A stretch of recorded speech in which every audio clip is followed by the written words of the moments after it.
Big Boss Malayalam season 6 episode 59. അപ്പൊ നമ്മള് നാളെ 60ാം ദിവസം ആവാനിരിക്കുകയാണ്. അപ്പൊ ഇന്ന് 59th എപ്പിസോഡില് നമ്മളന്ന് ഹാഫ് സെഞ്ചുറി പറഞ്ഞത് അല്ലേ? പിന്നെ 25 ക്വാർട്ടർ. നമ്മൾ 25 പറഞ്ഞത് ഓർമ്മയുണ്ടോ? അപ്പൊ നമ്മൾ ഇന്ന് നേരെ ഹോട്ടൽ ടാസ്കിക്കാണ് വന്നിരിക്കുന്നത്. B hotel. എല്ലാ സീസണുകളിലും ഏറ്റവും കൂടുതൽ രസകരമായതും പല പല വിവാദങ്ങൾ ഉണ്ടാവണം ഒക്കെ ചെയ്യണ ഒരു ബിഗ് ബോസ് തന്നെ പറഞ്ഞു ക്ലാസിക് ടാസ്ക് ആണ് എന്ന രീതിയില്. അപ്പൊ നമ്മുടെ മെയിൻ സാബുമോൻ ആണ് ഗസ്റ്റ് ആയിട്ട് വന്നിരിക്കുന്നത്. ഫസ്റ്റ് ഗസ്റ്റ് 4 പേര് ഗസ്റ്റുകൾ എന്നാണ് പറഞ്ഞത്. അപ്പൊ പിന്നെ ഇനിയും ഗസ്റ്റുകൾ ഉണ്ടാവുമായിരിക്കും. എന്തായാലും ഫസ്റ്റ് ഗസ്റ്റ് വന്നത് സാബുമോൻ, നമ്മുടെ ബിഗ് ബോസ് സീസൺ 1 വിന്നർ. അപ്പൊ ഞാൻ പറഞ്ഞിരുന്നു എനിക്ക് ഭയങ്കര ഇഷ്ടമായിരുന്നു സാബുമോൻ. ഫസ്റ്റ് സീസണിലേക്ക് ഏറ്റവും ഇഷ്ടപ്പെട്ട കണ്ടസ്റ്റന്റ് ആയിരുന്നു. അപ്പോ സാബുമോന്റെ എൻട്രി ആയിരുന്നു നമ്മൾ കണ്ടത്. അപ്പൊ ടാസ്കിൽ കുറച്ച് കാര്യങ്ങളൊക്കെ പറഞ്ഞു നമ്മള് ഹോട്ടൽ ടാസ്ക്. പിന്നെ നമുക്ക് ഇന്ന് ഇന്റർവ്യൂ ഒക്കെ ഉണ്ടായിരുന്നു, മറ്റേ പവർ ടീം ഇന്റർവ്യൂ ഒക്കെ എടുത്തിട്ട് ഓരോ ആൾക്കാരൊക്കെ തെരഞ്ഞെടുത്തു. അപ്പൊ നമ്മുടെ സായി റോബോസാ അതിന്റെ ഇടയ്ക്ക് ഓറ പറഞ്ഞിരിക്കണ റോബോസാന്നാണ് വരുന്നുണ്ട്. അങ്ങനെ റോബോസ്റ്റ് നല്ല രസമായിരുന്നു. മറ്റേ ബാക്കിൽ വരെ തൂങ്ങി കിടക്കുന്ന സ്പ്രിങ് പോലത്തെ സാധനമൊക്കെ. അപ്പൊ നമ്മുടെ സാബുമോൻ ഗസ്റ്റ് ആയിട്ട് എൻട്രി ചെയ്തു. നമ്മളൊക്കെ പാട്ടൊക്കെ പ്രതീക്ഷിച്ചില്ലേ? അപ്പൊ ഓണടി കേട്ടപ്പോ നമ്മുടെ സാബുമോൻ കേറി വന്നു. സാബുമോൻ പാട്ടൊന്നും ഇല്ലെങ്കിലും മാസായിട്ട് വന്നു. അപ്പൊ റോമൻ നല്ല അടിപൊളി മാസം ചെയ്യുന്നു ശരിക്കും.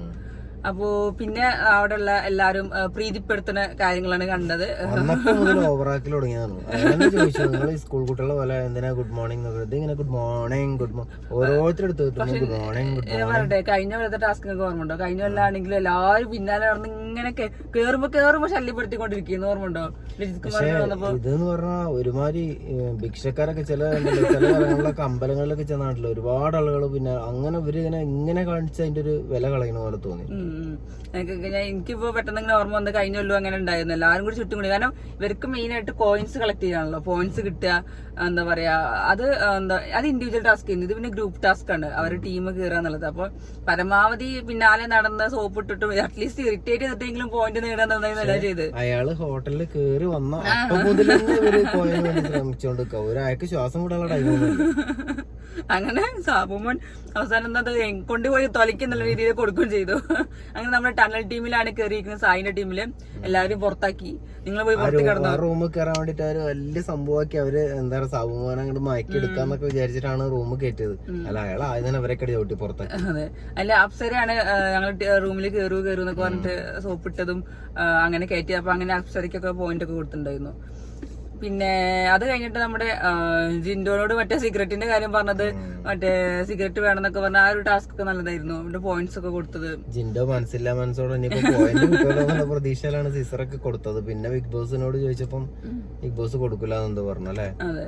പിന്നെ ആണ് നമ്മുടെ പ്രാങ്ക് വന്നത്. പ്രാങ്ക് സാബു കൊടുക്കാൻ തന്നെ കാരണം എന്താ വെച്ചിട്ടുണ്ടെങ്കിൽ ആള് തന്നെ പറയുന്നുണ്ട് വീട് ഭയങ്കരമായിട്ട് ഉറങ്ങി കിടക്കുകയാണ്. ബിഗ് ബോസിനോട് പറയുന്നുണ്ട് വളരെ ഉറങ്ങാണ്, ഉറക്കം വരേണ്ടതിനുള്ളിൽ നിന്നിട്ട് എന്തെങ്കിലുമൊക്കെ ചെയ്യാൻ എനിക്ക് പറ്റുമോ, എന്തെങ്കിലും ആക്ടിവിറ്റീസ് കൊടുക്കാൻ പറ്റുമോ, ചെയ്യിക്കാൻ പറ്റുമോ എന്നൊക്കെ ചോദിക്കുന്നുണ്ട്. അങ്ങനെയാണ് നോറയ്ക്ക് ഇട്ട് കൊടുക്കാൻ വേണ്ടിയിട്ടാണ് സാബുമോൻ പറഞ്ഞത്. അതിന് യൂസ് ചെയ്തത് എന്റർടൈൻമെന്റ് ടീമിനെയാണ്. അവര് കാര്യമായിട്ട് തന്നെ അടി ഉണ്ടാക്കി. പക്ഷെ എന്താ സംഭവം വെച്ചാൽ നോറ പ്രതികരിച്ചില്ല. കൊക്കിന് വെച്ചത് എന്താണ് ചക്കിന് കൊണ്ടുവന്നൊക്കെ ചക്കിന് വെച്ചത് പറയണ പോലെ നോറയ്ക്ക് ഇട്ടിട്ടാണ് പ്രാങ്ക് ചെയ്തത്. നോറ വേറെ എവിടെ കിടക്കണ്ട്, ഇവിടെ ഋഷി കിടന്ന് ഉറഞ്ഞു തുള്ളുന്നുണ്ട്. എന്തല്ല ഇനി നോറ പറയും, ലാലേട്ടന്റെ എപ്പിസോഡിൽ പറയൂ എനിക്കത് അറിയാമെന്ന്, അവരെന്നെ പ്രൊവോക്ക് ചെയ്യാൻ വന്നു, ഞാനത് മിണ്ടാതിരുന്നത്, അതാണ് എന്റെ ഗെയിം എന്ന് പറയൂ. അതെന്തായാലും പറയൂ. അത് നോറയ്ക്ക് പറയാൻ ഇനി പറ്റും ചെയ്യും. കാരണം നോറ പ്രൊവോക്ക് ചെയ്യാൻ ഇവർക്ക് പറ്റില്ലല്ലോ. നോറ വളരെ സൈലന്റ് ആയി നിന്ന് ഋഷിയാണ് അതിന് ഒക്കെ പെട്ടുപോയത്. ഇത് കൂടി പോണ സാധനങ്ങൾ മുഴുവൻ മേടിച്ചു വെച്ചിട്ട് ഈ ഒരു പവറൊക്കെ അയാൾക്ക് ക്യാപ്റ്റൻ എന്നുള്ള സ്ഥാനത്ത് നിന്ന് കാണിച്ചാൽ ഒന്നും കൂടെ രസം ഉണ്ടാകുന്നത്. ഇതയാള് വെറും ഒരു പ്രതിമ പോലെയാണ് ക്യാപ്റ്റൻ എന്നുള്ള രീതിയിൽ നിൽക്കുന്നത്. ഒരു തീരുമാനമില്ല. എന്ത് ചെയ്യണമെങ്കിലും ഒരു 4 ആൾ അപ്പുറത്തും ഇപ്പുറത്തും എന്ന് പറഞ്ഞാല് ഒരു ഉത്തരം പോലും ഇതാക്കാൻ പറ്റുള്ളൂ. ഒരു തീരുമാനം എടുക്കണമെങ്കിൽ പോലും 4-5 ആള് ചുറ്റും എന്ന് പറഞ്ഞു കൊടുക്കണം.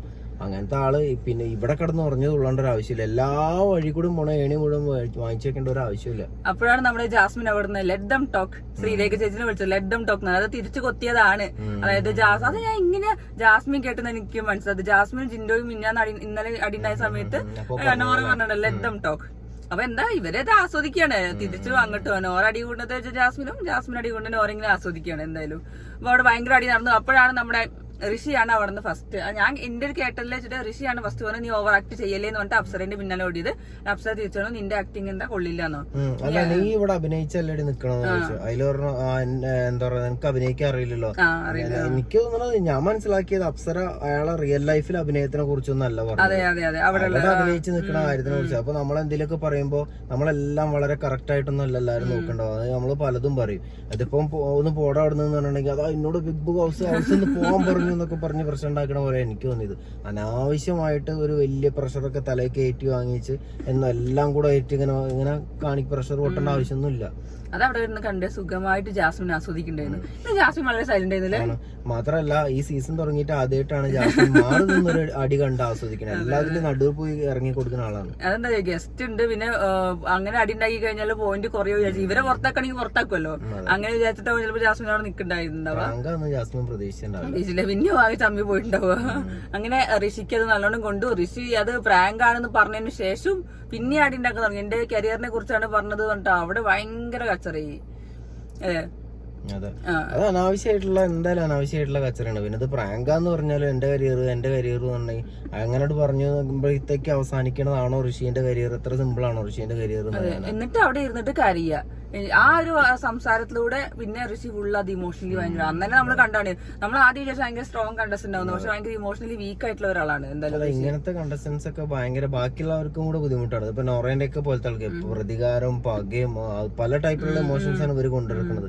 ഒരാൾക്കാർ സങ്കടമാണെന്നുണ്ടെങ്കിൽ ഒരാൾ ഓവർ ആത്മാർത്ഥത, ചില ആളുകൾ നോറേന്റെ ഒക്കെ പോലെ പ്രതികാരം, പക, ജാസ്മിന്റെ ഒക്കെ പോലെ ഇങ്ങനെ ഓരോ ആളുകൾ ഓരോ രീതിയിലാണ് സാധനങ്ങൾ കൊണ്ടുവരുന്നത്. പിന്നെ അത് കഴിഞ്ഞിട്ടാണ് നമ്മുടെ നോറ ജാസ്മിനെ അറ്റാക്ക് ചെയ്യാൻ വേണ്ടി വന്നത്. അല്ല, നോറ പവർ ഉപയോഗിച്ച് പറഞ്ഞാൽ എനിക്കൊരു തെറ്റും തോന്നിയില്ല. കാരണം ഇപ്പൊ ജാസ്മിൻ ആണെങ്കിലും പവർ ഉപയോഗിച്ച് ചിലപ്പോൾ ജാസ്മിൻ അങ്ങനെ ജാസ്മിനും ഋഷിയൊക്കെ ഒരുമിച്ചുണ്ടായിരുന്ന സമയത്ത് അവര് ഈ പവർ വെച്ചിട്ട് നല്ലോണം ചെയ്തിട്ടുണ്ട്. തിരിച്ചു കിട്ടണ ഒരു കുഴപ്പമില്ല. അവിടെ ഇരുന്ന റസ്മിന്റെ നോറ വന്ന് ഫുഡ് കഴിക്കുന്ന സമയത്തൊക്കെയാണ് ഗബ്രി പറഞ്ഞത് ഇപ്പൊ ഫുഡ് കഴിക്കല് നിർത്തണം. അപ്പൊ നോറ പറയേണ്ട വിശന്നിട്ടാണ് കഴിക്കുന്നത്, ഇപ്പൊ നിർത്തണം, പവറിന് വില തരണം, ഇപ്പൊ നിർത്തണം എന്നൊക്കെയാണ് ഫുഡ് നിർത്തിച്ചത്. അതിന്റെയൊക്കെ പവർ കയറാൻ കിട്ടിയ ഒരു അവസരം ഓരോന്നോരോന്നായിട്ട് തിരിച്ചു കൊടുക്കായിരിക്കും. അത് ജാസ്മിനെ കൊണ്ടു വന്നിട്ട് ജാസ്മിന്റെ അടുക്കളേക്ക് ഫുഡ് ഉണ്ടാക്കാൻ പോയി. അപ്പൊ റസ്മിനോട് ഉപദേശിക്കുന്നുണ്ട്, റസ്മിൻ നമ്മളൊക്കെ ഒരു പവർ ടീമാണ്, നമ്മൾ പറയണ കേൾക്കണം, നീ അവിടെ ഉണ്ടായിരുന്നെങ്കിൽ വീണ്ടും ജാസ്മിൻ അവിടെ ഇരുന്നു, നീ എന്നെ ഇൻസൾട്ട് ചെയ്തു പറഞ്ഞിട്ട് റസ്മിനെ അടി പിന്നെ അടി. പക്ഷെ ആ ഒരു കാര്യത്തിൽ എനിക്ക് തോന്നുന്നത് എന്താ വെച്ചാൽ റസ്മിൻ ഭായും പവർ ടീമാണല്ലോ, ആ അവിടെ പവർ ടീമിലുള്ള ഒരാളോട് സംസാരിച്ചിരിക്കുമ്പോ അതിൽ തന്നെയുള്ള വേറൊരാൾ വന്നിട്ട് നീച്ചു പോകാൻ പറയേണ്ട ആവശ്യമുണ്ടോ എന്നുള്ളത് ഞാൻ ചിന്തിക്കുന്നുണ്ട്. ഇനിയിപ്പോ എന്തിന്റെയൊക്കെ പേരിൽ പ്രതികാരം ചെയ്യണമെങ്കിലും ഒന്നില്ലെങ്കിൽ റസ്മിനെ വിളിച്ചിട്ട് മാന്യമായിട്ട് ഇങ്ങോട്ട് കുറച്ച് മാറ്റി വിളിച്ചിട്ട് അങ്ങനെ ചെയ്യണേ ശരിയല്ല, അവളോട് പോകാൻ പറയണം, നമ്മളെ പവർ ഉപയോഗിച്ച് ചെയ്യണം എന്ന് പറയണ അന്ന് അടിപൊളിയാണ്. അവിടെ പോയിട്ട് അവള് ചാടി കളിക്കണ്ട. അങ്ങനെ ആവുമ്പോ ജാസ്മിൻ കേൾക്കൂല, ഇതാവുകൊണ്ടാണ് ജാസ്മിൻ കേട്ടത്, അതുകൊണ്ടാണ് ജാസ്മിനെ പ്രൊവോക്ക് ചെയ്യാൻ പറ്റിയത്. അതെ, എന്നിട്ട് റസ്മിനായിട്ട് പിന്നെ സംസാരിച്ച് നമ്മളെ മറ്റേ നീ അത് അനുഭവിക്കും, നീ അത് കേൾക്കും, പിന്നെ ഇൻസൾട്ട് ചെയ്ത കാര്യം പറയാം. അപ്പൊ ഓഡിയൻസിലേക്ക് ഇട്ട് കൊടുക്കണം, എനിക്ക് എന്നെ എടി വിളിച്ചു പൊടി വിളിച്ചു ഇൻസൾട്ട് ചെയ്യേണ്ട ഡിസ്റെസ്പെക്ട് ചെയ്യാന്ന് പറഞ്ഞിട്ട് ജാസ്മിൻ ഇട്ട് കൊടുക്കാണ് പറയുന്നത്. അങ്ങനെ നോറയ്ക്ക് പറയാനുള്ളതൊന്നുമില്ല. അവള് ജിൻഡോനെയും കുറെ അങ്ങനെയൊക്കെ തന്നെയാണ് സംസാരിക്കണം, വിളിക്കണൊക്കെ എല്ലാരും കണക്കാണ്. ജാസ്മിൻ ആണെങ്കിലും നോറയാണെങ്കിലും റസ്മിൻ ഭായി ആണെങ്കിലും ഒക്കെ അത്ര മാന്യമായിട്ടും നല്ല സംസാരിക്കണതൊന്നും. പിന്നെ അതായിരുന്നു മെയിൻ ആയിട്ട് ഉണ്ടായിരുന്നത്. അപ്പൊ ഇനിയിപ്പോ നാളെ എനിക്ക് തോന്നുന്നത് അങ്ങനെ വിചാരിക്കണ്ടാവോ, ഞങ്ങളൊക്കെ സീസണൊക്കെ എത്ര സ്റ്റാൻഡേർഡ് ആയിരുന്നു സംഭവങ്ങൾ, ഇത് കുറെ ടീമുകളെ കൊണ്ടുപോയി. പിന്നെ അതെന്താ അത് ഫസ്റ്റ് സീസൺ അല്ലേ, അപ്പൊ എന്താ ചെയ്യേണ്ടതെന്ന് ഒരു ഐഡിയ ഉണ്ടാവില്ലല്ലോ. ഇതിപ്പോ എല്ലാം കണ്ടു പഠിച്ച് ഓരോരുത്തരെ കണ്ടിട്ടും എന്തൊക്കെ ചെയ്യണം, എങ്ങനെ സ്ക്രീൻ സ്പേസ് പറഞ്ഞ ശരിയാണ്. ഫസ്റ്റ് സീസണിൽ അവർക്ക് എന്താ വെച്ചാൽ അവരൊക്കെ അവരായിട്ട് നിന്നിട്ടാവും കളിച്ചിട്ടുണ്ടാവും. അവരൊക്കെ ആ റിയൽ സംഭവങ്ങളും ആയിരിക്കും. സാബുമോനൊക്കെ ഭയങ്കര മാസമായിട്ടാണ് ചെയ്തത്. എനിക്ക് തോന്നുന്നു റിയൽ ലൈഫിലും ചിലപ്പോ ഇതെന്താ പറയുക, ഇത് ഈ 5 സീസണിലെ എല്ലാം കൂടെ പഠിച്ചു വെച്ചിട്ട് ഓരോരോ സമയത്ത് ഓരോരോ സംഭവങ്ങൾ കാണിക്കുകയാണ്. എന്തൊക്കെ ഏതൊക്കെ ചെയ്യണമെന്ന് ഒരു ഐഡിയ ഇല്ല. ഇത് നമ്മളെന്താന്നുള്ളത് മറന്നുപോയിട്ടുണ്ട്. ഈ 5 സീസണിലുള്ള പല ആൾക്കാരും കൂടെ മിക്സ് ആയി തലയിൽ കയറിയതാണ്. അപ്പൊ ഇനി നമ്മളെന്ന് കേട്ടു ശ്വേതാ മേനോനാണ് അടുത്തത് കേറണെന്നുള്ളത്. ഇന്ന് കയറിന്നൊക്കെയാണ് കേൾക്കണത്, അറിയില്ല. ഇനി നമ്മളിത് കാണുമ്പോ അതായത് റിവ്യൂ ഇടുമ്പോ പ്രൊമോ വന്നിട്ടില്ല, മേ ബി പ്രൊമോയില് കാണിക്കുന്നുണ്ടാവും. ശ്വേതാ മേനോനൊക്കെ നല്ല കൂളായിട്ടിരുന്ന് സംസാരിക്കലുണ്ട്, ഒരു പ്രൊവോക്കിംഗ് ഒന്നും ഉണ്ടാവില്ല. പക്ഷെ ചാൻസ് കുറവാണ്. പിന്നെ പിന്നെ കുറച്ച് എന്താ പ്രൊവോക്ക് ചെയ്യാനും പ്രാങ്ക് എടുത്താനൊക്കെ ഉള്ള ഒരു ഇത് കാണിച്ചത്. പിന്നെ എന്താ വെച്ചാൽ ഇമേജ് കോൺഷ്യസ് ആയിരിക്കും ഭയങ്കരമായിട്ട്. ഇവരെ പ്രൊവോക്ക് ചെയ്താൽ പുറത്തത് പോകുമ്പോ പ്രശ്നമില്ല എന്നൊക്കെ ആലോചിച്ചിട്ട് അവർ ഗെയിമിൽ ഉണ്ടായിരുന്ന കാലത്തെ ഇമേജ് നോക്കി കളിച്ചതാണ്. അപ്പൊ അങ്ങനെ ഒരു രീതിയിൽ തന്നെ ഇതിലിപ്പോ ചെയ്യാൻ പറ്റണേൽ ഇപ്പൊ സാബുമോനെന്തെങ്കിലും ചെയ്യാൻ പറ്റുകയാണെങ്കിൽ ചെയ്യാൻ പറ്റുള്ളൂ. എനിക്ക് ഭയങ്കര ഇഷ്ടമായിരിക്കും, നമുക്ക് ഭയങ്കര ഇഷ്ടമായിരുന്നു കളി. നിങ്ങൾ ഫസ്റ്റ് സീസണിലെ ഫാനായിരുന്നു? ഞാന് സാബുവും ഇഷ്ടമായിരുന്നു. എനിക്ക് മറ്റേ എന്താ പറയുക പേളീനെ ഇഷ്ടമായിരുന്നു. എനിക്ക് ആ വെളിനെ ഇഷ്ടം ഇഷ്ടമായില്ല. എനിക്ക് സാബുമോൻ എനിക്ക് ആ ഡയലോഗ് കോംബോ വന്നപ്പോ ഭയങ്കര രസം, ഒരു ആത്മാർത്ഥമുള്ള കോംബോ ആയിരുന്നല്ലോ. എന്താ പറയാ, സാബുവും അല്ല മറ്റേ പേളി ശ്രീനിഷ്, അത് വന്നപ്പോ ഭയങ്കര രസമായി തോന്നി. അല്ലെങ്കിൽ ഭയങ്കര ഇഷ്ടമല്ല അർജുൻ ശ്രീധു എല്ലാം പ്രേമിച്ചെന്നോളാ പറയണോ, പ്രേമിക്കണം. നിങ്ങൾ പിന്നെ പ്രേമിച്ചിട്ടില്ലല്ലോ. ഞാൻ പ്രേമിക്കുന്നുണ്ട്, അതുകൊണ്ട് എനിക്ക് പ്രേമിക്കാൻ ഇഷ്ടമാണ്. ഇയാള് പ്രേമിച്ചുകൊണ്ടേ നടക്കുന്നു എവിടേക്കോ. പിന്നെ ഒരു തൃശ്ശൂർ ജീവിതം എന്ന് പറഞ്ഞിട്ടുണ്ടെങ്കിൽ എപ്പോഴും പ്രേമിക്കണം, സ്നേഹിക്കണം, അങ്ങനത്തെ ഒരു മനസ്സുണ്ടാവണം. എപ്പോഴും സ്നേഹിക്കാം, എല്ലാവരും സ്നേഹിക്കാം. എല്ലാരും കാണുന്ന ആൾക്കാരൊക്കെ സ്നേഹിക്കുക വേണം. നമ്മള് ചുറ്റുള്ള എല്ലാം സ്നേഹിക്കണം. നല്ലിട്ടാ നോക്കണം കേട്ടോ. അപ്പൊ ഇനി നമുക്കിനി നാളെ ഉച്ചക്ക് ലൈവ് അപ്ഡേറ്റിലേക്ക് വരാം. ഓക്കെ.